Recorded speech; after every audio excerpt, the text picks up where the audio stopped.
What's the latest news in mail fraud, wire fraud, securities fraud, tax fraud? If you want that information, subscribe to us here at the Prison Professor's YouTube channel, where we're constantly producing new content with hopes of helping people understand how easily business decisions, or seemingly business decisions, can lead to both government investigations and charges for crime, particularly white-collar crime, which is one of the fastest growing areas of our nation's criminal justice system.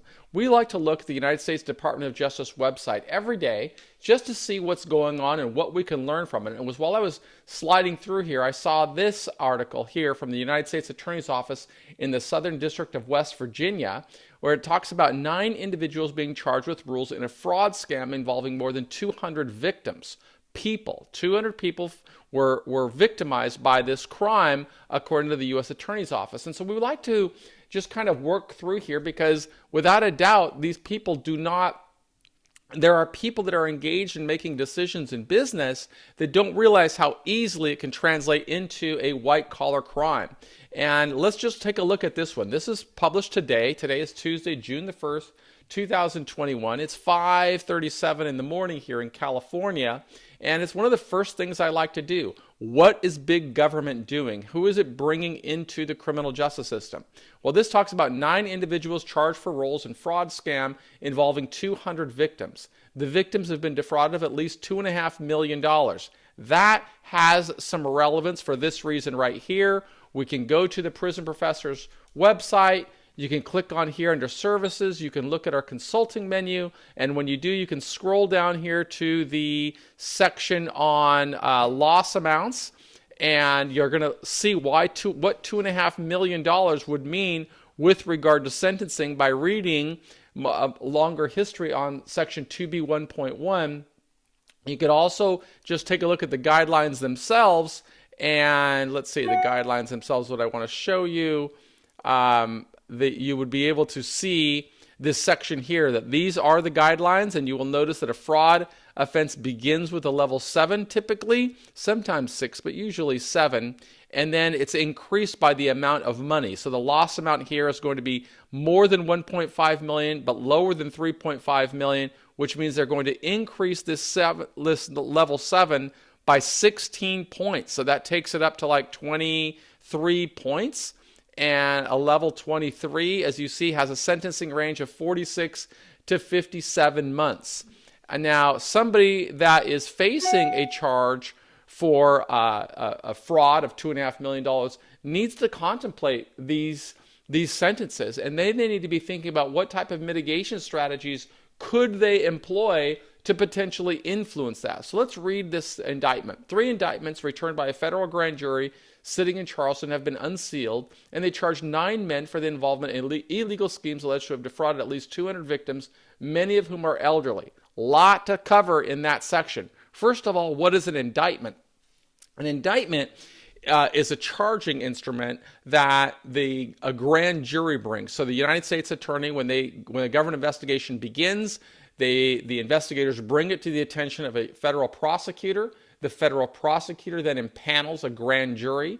That's a group of citizens, somewhere between probably 9 and 20 people, somewhere in that range, and they sit in an office, and there's no defense attorney. The prosecutor just starts presenting evidence. And so because there's nobody giving another side of that evidence, the grand jury really just gets one side of the information. And that's why there's an old cliche that says a grand jury would indict a ham sandwich. And an indictment is just a charge. But there's something else in here that they spoke about here, and they notice it's an illegal scheme. It defrauded at least 200 victims, many of whom are elderly. So there are sentencing enhancements that come for if there is a number of people that are older. So people need to be thinking about it. If you're making business decisions that work with older people that are designed to defraud those people, the sentencing penalty will be significantly higher. The 9 defendants are charged with various fraud-related crimes, including mail fraud. People don't even know what mail fraud is. What's mail fraud? It's putting something in the mail and sending it to an individual with the intention of deceiving that person, of being dishonest and getting money, or inducing that person to do something through fraudulent pretenses. That's mail fraud. What's wire fraud? It's doing the same thing, but either using the internet, using a telephone. It's broadcasting information. That's wire fraud. Money laundering. Money laundering is simply taking any proceeds from a crime and putting it into a bank, or somehow trying to mask the property. And then they charge them also with receipt of stolen property. As of today, all 9 people, they're now defendants, have been apprehended in operations executed by the U.S. Secret Service and other federal, state, and local law enforcement agencies in 7 states. So this is a pretty broad investigation involving the Secret Service and other agencies. So they've gathered a lot of evidence before they ever went after these people. According to the indictments from 2016 to 2020, notice this is relevant because of a statute of limitations. They went back 5 years. Okay, the defendants allegedly participated in a series of romance and other online scams designed to coerce vulnerable victims into sending money to various bank accounts controlled by them. So this is the alleged crime. They induced people to fall in love with them, and then they asked those people to have them send money under false pretenses. Now, I know that none of the viewers of the Prison Professors program has ever done anything to deceive somebody into being in love with them, but now you can see it's a federal crime, and these people are facing significant periods of time in prison. It's going to disrupt their life.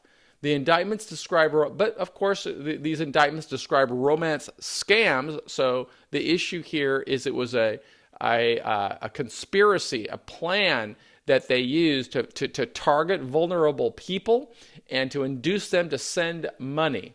And online schemes that target the individual looking for romantic partners, friendship, and other close personal and business relationships on dating websites and other social media platforms.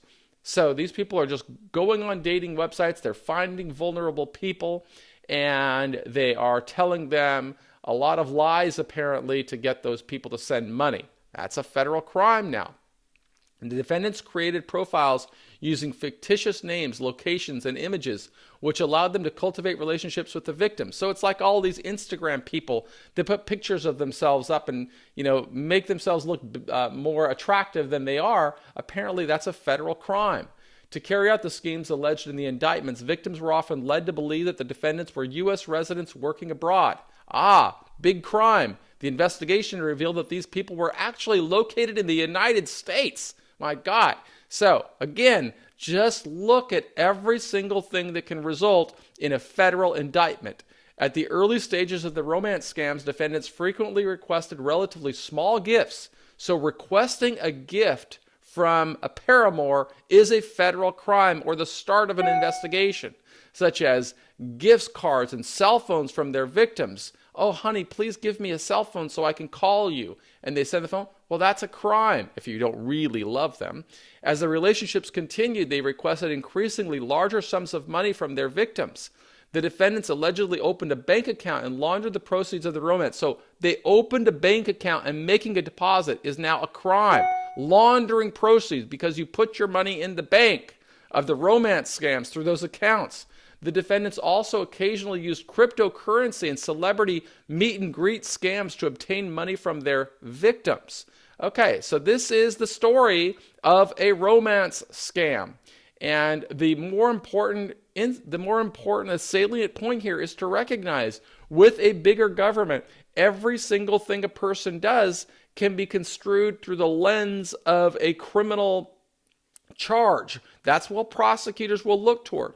So make sure that if you are involved in any kind of business, if there's any allegation or any suggestion that you may be deceiving somebody, look at this. This could result in a criminal investigation, and then potentially a criminal charge, and then facing penalties of significant that could expose you to the loss of liberty for significant amounts of time. I'm always looking. Federal Bureau of Investigation, Internet Crime Complaint Center. Make sure that you pay attention to that.